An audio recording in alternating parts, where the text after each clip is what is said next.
Welcome to waves media Telugu. Vinukonda పట్టణ market యార్డ్లో శనివారం అన్నదాత సుఖీభవ పీఎం కిసాన్ తొలి విడత నిధుల పంపిణీ కార్యక్రమం నిర్వహించారు. ఈ కార్యక్రమానికి ప్రభుత్వ చీఫ్ విప్ జీవి ఆంజనేయులు ముఖ్య అతిథిగా హాజరై రైతులతో కలిసి పాల్గొన్నారు. వినుకొండ నియోజకవర్గంలోని 45,898 మంది రైతులకు 30.09 కోట్ల నిధులు విడుదలైనట్లు జీవి తెలిపారు. అనంతరం రైతులకు మెగా చెక్కును అందజేశారు. రైతు సంక్షేమానికి కూటమి ప్రభుత్వం కట్టుబడి ఉందని ఆయన పేర్కొన్నారు. కార్యక్రమంలో డీసీసీబీ చైర్మన్ మక్కిన మల్లికార్జునరావు, అధికారులు, రైతులు పాల్గొన్నారు.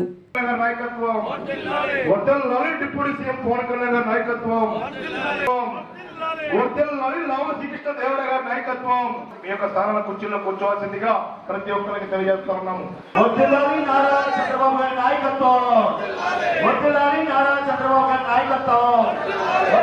కూటమి ప్రభుత్వం నాయకత్వం, ఎన్డీఏ కూటమి నాయకత్వం.